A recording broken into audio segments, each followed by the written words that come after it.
Hello dear students, अस्सलाम वालेकुम। मैं आपका Munir sir, chemistry educator eight के क्लासेस सोरा। आज एक क्वेश्चन लेके आया हूं मैं, दैट इज केमिकल इक्विलिब्रियम का एक क्वेश्चन जिसमें दिक्कत होती है बच्चों को। इसमें टाइम लगता है क्योंकि यहाँ पे रिएक्शंस को ऐड करना होता है, इन रिएक्शंस को मल्टीप्लाई करना होता है। अब इस क्वेश्चन को किस तरह से करेंगे? अगर इस क्वेश्चन की बात की जाए, ये नीट में 3 दफा आ चुका है एंड यही क्वेश्चन अभी 2022 जेईई मेंस में भी आया है। ठीक, इस क्वेश्चन को विद इन 10 सेकंड्स किस तरह से हम सॉल्व करेंगे वो देखने वाले हैं। ठीक बेटा, अब यहां पे इन क्वेश्चंस में क्या होता है, अब आपके पास एक टारगेट रिएक्शन होगी, जैसे कि इस रिएक्शन के लिए आपको इक्विलिब्रियम कांस्टेंट कैलकुलेट करना है। इस रिएक्शन के लिए आपको क्या कैलकुलेट करना है? Equilibrium constant. जैसे कि यहां पे आपको देखना होगा, ये टारगेट रिएक्शन है, इसको हम क्या कहेंगे? ये टारगेट रिएक्शन है। एंड ये 3 रिएक्शंस आपके पास, इनको हम गिवन रिएक्शंस कहेंगे।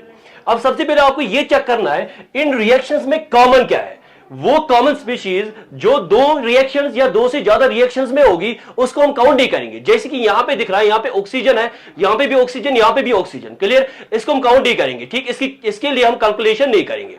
अब सेकंड स्टेप क्या रहेगा? सेकंड स्टेप में आपको यह देखना है कि यहां पे रिएक्टेंट साइड में क्या है। NH3 कितने मोल्स है? 2 मोल्स। ठीक, इसके लिए आपको इक्विलिब्रियम कांस्टेंट कैलकुलेट करना है, उसको हम लेट्स अज्यूम K3 कहेंगे। ठीक है, K3 आपको कैलकुलेट करना है। अब आपको क्या देखना है? टारगेट रिएक्शन में रिएक्टेंट क्या गिवन है। यहां पे NH3 है, NH3 चेक करो गिवन रिएक्शन में कहां पे है। NH3 यहां पे है, कितने मोल्स है? 2 मोल्स। आपको कितने मोल्स चाहिए? 2 मोल्स चाहिए। क्लियर? बट किस साइड से चाहिए? रिएक्टेंट साइड से। बट यहां पे किस साइड से गिवन है? प्रोडक्ट साइड से। मतलब इसको उल्टा करना पड़ेगा। एंड आपको पता है, जब हम एक रिएक्शन को उल्टा करते हैं उसका इक्विलिब्रियम कांस्टेंट क्या होता है? रेसिप्रोकल होता है। ठीक, इसका कितना था? K1। तो यहां पे क्या लिखेंगे? 1/K1। गुड। ठीक, उसके बाद आपको क्या चाहिए? ऑक्सीजन। ऑक्सीजन हम काउंट नहीं करेंगे, इसको इग्नोर मारेंगे। ठीक, उसके बाद यहां पे क्या है? NO।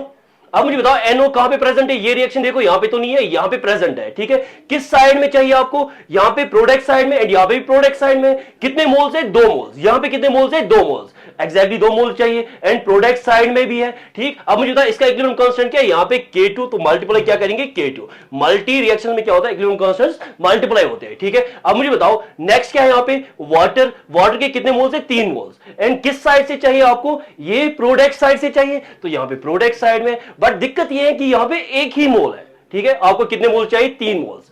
इसका मतलब इस रिएक्शन को 3 से मल्टीप्लाई करना पड़ेगा। अगर 3 से मल्टीप्लाई करेंगे, ये इक्विलिब्रियम कांस्टेंट इसके पावर में क्या आएगा? 3। तो यहां पे मल्टीप्लाई क्या करेंगे? K3, बट पावर में क्या आएगा? Q।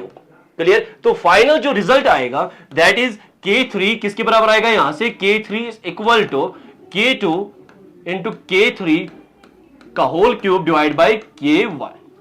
ठीक, ये आपका आंसर रहेगा। यहां पे चेक करो, K2 इंटू K3 का डिवाइड बाई K1। क्लियर बेटा? यही क्वेश्चन ये नीट में अभी आप देख सकते हो, यहां पे ये AIPMT 2017 में आया था, 2007 में आया था। यहां पे जेईई मेंस 2023 में भी आया था। ठीक, बस यहां पे यहां पे इक्विलिब्रियम कांस्टेंट्स के वैल्यूज दिए गए थे एंड क्वेश्चन सेम था। ठीक, इन क्वेश्चंस को इस तरह से हम सॉल्व कर सकते हैं विद इन 10 सेकंड्स। मैंने यहां पे आपको समझा, इस वजह से ज्यादा टाइम लगा। अगर आप इस तरह से अप्रोच करोगे तो आपको मिनिमम या मैक्सिमम, कैसे मैक्सिमम आपको 10 सेकंड्स ही इस क्वेश्चन को अटेम्प्ट करने में लगेंगे। तो best of luck for your exams. मिलते हैं नेक्स्ट वीडियो में। अल्लाह हाफिज़।